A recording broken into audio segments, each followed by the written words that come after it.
It's a bunch of crazy stories written by the Brothers Grimm. And now you're gonna learn all about them, listening to the Brothers Grimm. Students and scholars, friends and relations, welcome to Season 4 of the Brothers Dim podcast, in which we discuss the sometimes hilarious, sometimes horrible, but mostly weird stories written down by the Brothers Grimm in Germany in the early 19th century, including today's story, story 46, the Fowler's Fowl, or the Fisher's Bird, depending on what edition you have. Same story, just different title, depending on how the translation went. My name is Phil. Yeah, my name is Mike. Mike, how are you doing? Oh boy, our audience can probably tell it's been a little while. We went on a bit of a hiatus. A lot has happened. But yeah, generally good stuff. For you as well, because a lot has happened to me. We haven't talked. That is true. Yeah. No, we had a fun little trip to Kansas City for Destination Imagination Global Finals, for which both of my kids had placed and earned a spot too. Fantastic. Yeah, no, so it's been a bit of a whirlwind on this end. How about yourself? What's been going on with you? Things were a bit hectic, but we're through it. And now I have a new job at a new firm. Nice. Or at least I will have a new job. I've signed the offer letter, and I start in about a month and a half. Are you in that weird place where you're still working at the old place? I'm still at the old place. I gave them an extra week. I gave them 2 weeks, and then my boss asked if I could give him a third. I was annoyed a little bit at first, but I realized he was kind of in a tough spot, and I wanted to leave on good terms, because the last time I left a job, I did not leave on good terms. But I think I work one more week. After this week, I work one more week, and then I get a month off. Nice. Yeah, I'll get a month off to garden, record a little music, maybe do some writing, maybe write some poems, and of course, we can maybe bank a whole lot of episodes. That would be great. It would be nice if we could just. Once upon a time, I had said, "Oh, I'll pack my recording equipment and bring it to Kansas City, and I'll have plenty of time to bang out some episodes." Yeah. First, I had to pack 3 Dungeons and Dragons books and a DM screen and pencils and dice, and then I was like, you know what? I'm not even gonna have time for D&D. Never mind for recording. And it was true, but that's a whole other story for another time. I would like to try something, if I may. Sure. I think we've gotten through enough of these that I think I would like to start ranking them a bit. Ooh. So I thought maybe we could go, like F to S tier. I had talked to you about this a little bit. You didn't know what S tier was. And no, I had never heard of that concept. Instead of in America where we have F through A for your grades, in Japan they have F through S. And so then whenever anyone's making like a tier list, and they're very popular on the YouTubes and such, they always have the S tier. So I thought we could try that. So if Hansel and Gretel or Little Red Cap, those have to be S tier, I think. Well, is this like gross popularity or what we actually think of them? What we think. Maybe gross popularity would come into it a little bit, but yeah, I guess what we think. I mean, absolutely what we think. Sort of an amalgamated ranking. Yeah, that makes sense. Yeah, if you but whatever you want. I think but if those are S tier, I think this story today, the Fowler's Fowl, comfortably an A. Oh yeah. It gets so bonkers so quick, but I like the bonkers nature of it. But that's my opinion, and I guess our opinion. If you also think it's an A, we should see what you, the listener, thinks. So, Mike, if you would be so kind, would you take us through Grimm's story 46, the Fowler's Fowl? I would be delighted. There's a crazy wizard, not a miller, not a woodcutter. It's a wizard. He likes to dress as a poor man and go begging house to house. So he dresses as a woodcutter.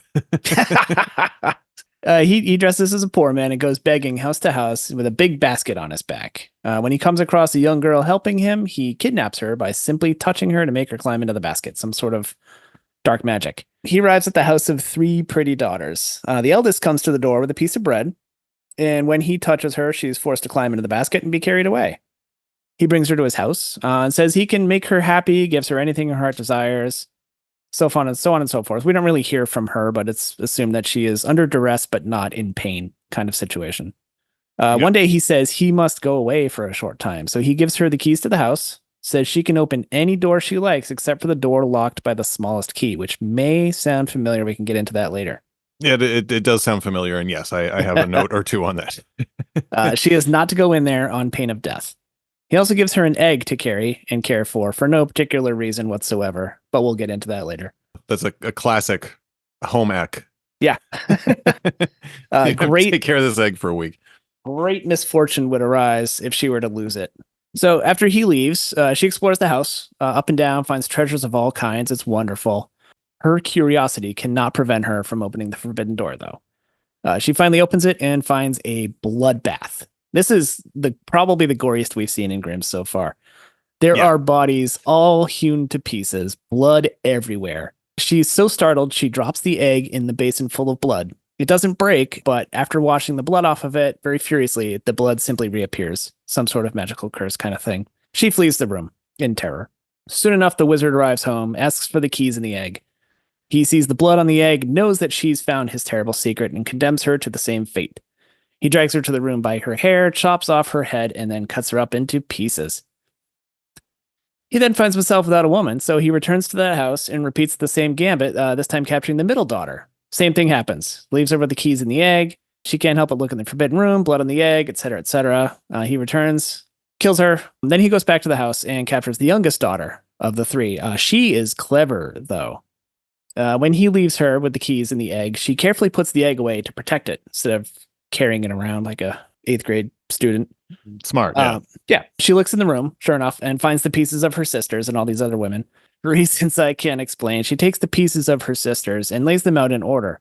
Once she does, though, arranged properly, they come back together and return to life. They rejoice. There is much hugging. And when the wizard returns home, he finds the egg clean and proclaims she's passed the test and that he'll make her his bride. In doing so, he loses any power that he had over her. So she agrees and says he must first carry a basket full of gold to her parents' house while she prepares for the wedding. So she has her sisters jump into the basket and covers them with gold, tells him to take it away, but she'll be watching if he tries to stop and rest. Along the way, he tries to stop a couple of times. When he does, one of the sisters calls out, "I am looking through my little window and I see that you are resting. Will you go on at once?" He gets spooked, thinking his bride-to-be is looking at him out the window, so jumps up and goes on, sweat streaming down his face. Meanwhile, the bride-to-be prepares for the wedding, sends out invitations to friends of the wizard. She dresses up a skull in ornaments and a wreath of flowers, places it in the attic window. She then dips herself into a barrel of fine honey, cuts open the feather bed, rolls around until she looks like a majestic bird. She then goes outside and greets guests on the road along the way. They have this exchange. "Oh, Fowler's fowl, how come you here? I come from Fitz the Fowler's house quite near. And what may the young bride be doing? From cellar to garret, she's swept all clean, and now from the window she's peeping, I ween," and points up at the skull. She has the same exchange with the wizard on his way back to the house. He greets the skull kindly, thinking it's his bride. When he and all the guests have arrived and go into the house, the brothers and kinsmen of the bride have just shown up to rescue her. They bar the doors of the house and set fire to it, and the wizard and his motley crew are burned to death. The end. All right, so lots to unpack. There's a lot going on here. It's a very busy story. It's a very busy story. It's also very straightforward, and not a super long one. Well, 4 pages ish, right? Yeah. But man, do they get a lot of plot into that. Yeah. There's a lot of calls to other stories too. Yeah. Obviously, Our Lady's Child with the doors. I mean, this one was a horror show of dismembered women. Previously, it was just the Holy Trinity. Yeah. Well, when there's a secret room, you eventually, someone's going to look. You will find out what's in that room as the reader. What was the one with the young man who was not to open the door, not to open that room because the painting of the princess was going to make him fall madly in love? That was an early one. I think Faithful John was the name. Oh, yeah. Yeah. Yeah, and then he goes and it's the woman that loves gold. Yeah, then he goes and kidnaps her. He kidnaps her. Serial killers again. We're back to horror. Yeah, no, this one's just straight up nasty. I mean, it's got some magic in it. Well, a little bit of magic. Sort of the same kind of horror as the last time, and a little bit into deja vu territory for the 3rd week in a row. Oh, we had a break, but because we had the serial killer person who kills wife after wife in the robber bridegroom a few weeks ago, Bluebeard, I think, or he was a Right. Bluebeard. I don't know if that was the actual name of the story. I think it was just called the robber bridegroom. Yeah, the robber bridegroom. Yep. Yeah. Changed though a little bit in that this one, the robber bridegroom, he was just like, oh, I'm just going to start killing ladies and there's nothing you can do to stop it. And then eventually one of the ladies' family, they're like, well, we'll see about that, sir. Third time's the charm. This guy, as soon as he gets the third girl and he's like, oh, you did what I said? Then I submit to you. I'm just going to be like, it's a real bottoming from the top. Right. Yeah. Or topping from the bottom, which do you think he knew that his spell over her would be broken at that point? Or was this I mean, it doesn't really indicate one way or the other. It's a bit of a soft magic system that they use in Grimm's. Yeah. He's just a wizard. Pretty much everything's no soft explanation. He likes to pretend he's poor so he can get free food and steal ladies. Yeah. Which is a real Ice King from Adventure Time. I don't know if you ever watched that cartoon. I have not, believe it or not. It's really good. But anyways, does he, I mean, he turns into an idiot when he tells her he's going to marry her.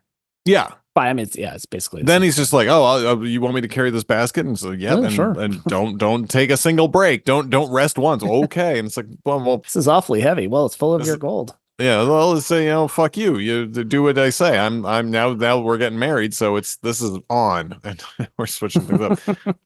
Yep. And horror element aside, like the dude came in and destroyed these women. Like if we take it as not actually cutting them up, right?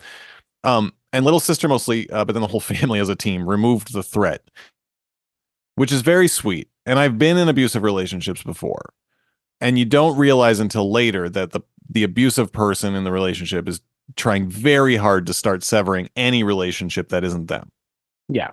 And it's abusive relationship 101. But you don't realize it's happening right away. And I'm not going to say her name, but she was the one that said, you're never going to see Tyler again, and you're never going to see Mike or any of these Massachusetts people ever again. And that was when I was like, right, oh, yeah. No, that's not happening. This guy is just abusive. He cuts these women to pieces, as it were. And the final sister to the rescue just to be there and help heal them. And of course, all the guys in the family beat the shit out of him physically. So, like a kind of a sweet story with a moral in there somewhere. I like how much it's open to interpretation there. Yeah. Like this is clearly not, you know what I mean? You can look at it both ways really easily. Do you have a moral? Do it yourself. I don't know. I kind of got, it was sort of like if you're in an abusive relationship, you can get out and you can heal afterwards. And your family, chosen or blood, whichever one you want, but they can help and they can help they'll take you back. They'll put you back together. Yeah. ATU type 312, the Bluebeard, as well as 311, the heroine rescues herself and her sisters. Oh, yeah, I saw that one. It was very specific. Do you have any other notes? Yeah, so I got a little deeper on some readings. So one was, apparently there's another version, it might have been a French version, I'm not sure, where it's very similar, but the blood is on the key.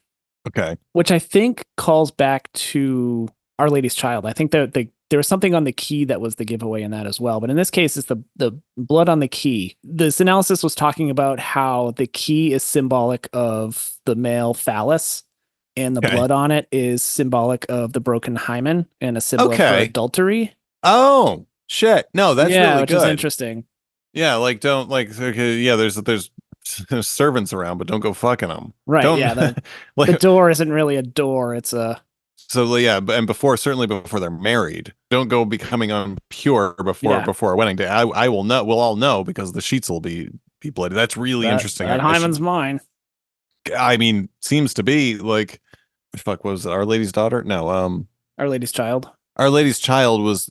She got her finger turned gold when she opened the final God door. Yeah, it wasn't the key. That's cool. All right. Well, of course, she's walking around with it, so I don't even know what that represents. Yeah. Well, I mean, holding on to your purity, right? I mean, like the idea that like your virginity is something you can grasp. It's like a physical thing that you hold, and that you give to someone, I guess. Yeah. And then maybe the bird, she's like dressed up like a bird, and she's like, oh, now I'm the mother figure. Yeah. I am. I am mother. Another thing that was weird is that when she has that little exchange with the people on the way to the wedding, and last thing she says, they ask about the young bride, and she says, "From cellar to garret, she's swept all clean, and now from the window she's peeping, I ween." Could be a double entendre for she herself has been purified for marriage from stem to stern, as it were. No, cellar. Yeah, cellar is sort of the dark under regions, the nether regions, and garret being, the attic. Yeah, But it sort of contradicts that the infidelity, adultery kind of spin as well. But yeah, it's I mean, again, this comes down to the German versus the English translation, but it's, cellar to garret, she's swept all clean. It could be she has swept all clean, or she is swept all clean. Yeah, there's always going to be that. We're always, it's because it's slang from 200 years ago. It's jokes from 200 years ago. Yeah. And all of this is translated from a different language. Right. And it's not that we don't have people today that can speak German to English, but that we just don't know the jokes. Right. We don't have the slang. Like, like to 86 someone makes sense to us. Or it was funny. I saw, what did I see? I thought you were trying for a different number. I just got your numbers mixed up. Oh, no. To 86, but and to 69 means something. Yeah. I guess if that's what. And there was also the line, by the way, just it's like that I read was like, the gulf of meaning between the terms horseplay and pony play illustrates why expecting your culture's translation of another's ancient text to be 100% true to their original intent is dangerous and probably not a good idea. Yeah, exactly. Maybe we can just leave it at that and let everyone have their own thoughts. But you can Google that. Yeah, everyone can Google that. Have fun. Don't Google it at work. Or do. Well, depends on your job. What's the worst that happens these days? You get a $50,000 a year raise. Do you have any other notes? I don't know. Okay. Would you like to hear my pitch? Sure. Although honestly, I'd like to just see this like animated. I think it would be fascinating. Well, yeah. So, but yeah, go for it. Yeah, that's kind of part of it. Like I wouldn't mind that at all either. That'd be kind of fun. But so I sort of have two. Pitch one is just straight up 90 minutes of gruesome horror film, and like you said, we can animate that. Sounds good. Pitch two: guy, friend of the family of three sisters, goes on a date with a girl. Drugs or drink. She wakes up tied down. We don't see anything really, but she wakes up in the killing room, or whatever. And the guy walks in with like a machete, knife, closes the door. We hear screaming and cut to the family 3 days later. So this is the first like 5 minutes, right? Mm-hmm. 3 days later, girl's missing. Town's looking for her. Month later, the guy befriends sister number 2, kind of being the sympathetic ear. Mm-hmm. And again, says, let me take you out. Let's have a fun night so you don't have to think about your sister just for one night. Same thing happens, except she wakes up seeing her sister's mutilated corpse. And again, guy comes in with the machete, whatever weapon you want to use for him. Closes the door. Unbeknownst to him, though, she had been a drug addict. And so the roofie or whatever, she's built up just enough of a tolerance that she uses her like Apple Watch or something to call sister number 3. She hears him talking, whatever, the struggle and, the scream, just enough to know it's him. And then she goes on the hunt, gets him to like drug her, but she knows it's coming. So she pretends to be drugged, does the old switcheroo, gives him the drug, and then tortures him for a while till he gives up how to get into the room with the bodies. Maybe they're still alive, but it depends on how you want to do this. But and she goes and rescues them and then kills him. So that's the first part of the movie, right? Or whatever it is. Yeah. Did you ever read the book The Life of Pi? I did. Okay. For any listeners, it's kid and his family are on a boat transporting zoo animals. The shipwreck. The kid Pi escapes on a life raft, which has him, a zebra, a monkey, and a tiger. And then the animals kind of eat each other for a little bit. And then I think Pi and the tiger drift until finally they get to a beach in Mexico. But then the second part of the story is the same, except that instead of zoo animals, it was just people who start killing each other and eating each other to survive. And it's a really fucking neat book, right? Yeah. So I think we do the same here. I'm just going to steal. Right. We have the third part. So we end she goes, rescues them and kills him, and then they all end up in the hospital or something, and then it cuts to the police listening to the story. And they're like, that doesn't make a lot of sense. And she's like, okay, well then how about this? then we see like the whole rest of the movie, like a new version of the movie. The guy was abusive, but he's not a serial killer. Sister one was drugged and raped by him, and she has to check herself into a crisis center because of this. Second sister is still a drug addict in this version who never believed the older sister, right? And she and the guy get into an abusive relationship, which ends with sister two in rehab. And then finally, sister three actually does a revenge relationship. She drugs him, brings him down to a room in an abandoned house, which has the layout of the one that he was living in the first story. Yeah. He's tied up. She enters with a knife and closes the door, and we hear him screaming. And then cut again back to the police station where they say neither of those stories make sense. And the girl's like, well, just believe whatever you want. Kind of Clue style. Yeah. Like whichever one of those stories, like either I'm the serial killer that just killed him because he fucked with my friends, or he was the serial killer and we escaped. Whatever one you want to believe. And so you kind of do exactly like, Clue style. Like you have just one followed by the other. That's my idea for a pitch for this. Yeah. Or maybe the lead detective says, well, what about this? And then tells a story where the three sisters are they're straight up evil and in cahoots, and they fuck with this guy and kidnap and kill him. I don't know if we find out which one is the actual truth. I don't want to find out which one was the actual truth. I mean, that was the idea of at least of Life of Pi, was like, you don't know. It was he was either zoo animals or people, and like, and so they just let him go. But it was funny when we were talking animated, I started thinking about, do you remember the movie Heavy Metal? Yes, of course. I was picturing that. I was picturing this almost like one of those shorts. Like the one I was thinking of is there's basically like a shiny glowing green orb. Well, that was throughout all of it, right? Oh, was it? Okay, yeah. It's been a long time since I watched it, but basically like and there's this very distinct scene of this girl who's like shrinking back in terror from it. But I think is it her that's transformed into the Valkyrie? I thought that. the great we really do. Well, maybe we'll have a special about it. Viewing party. That's my pitch. I don't really have anything else though. Do you? No, I don't. Okay, well, if you do not have anything else, and I do not have anything else, then I think we can call it. Yeah. This has been story number 46, The Fowler's Fowl. And Mike, is there a way, if one of our students and scholars, friends and relations, wanted to contact us, how might they do so? Absolutely. We can be reached at brothersdimpodcast@gmail.com. We're also on Blue Sky at brothersdim, and on Twitter, formerly Twitter, now X, as at brothersdimpod. Delightful. Well, then, everybody, please sleep tight, and we will see you next time. Good night.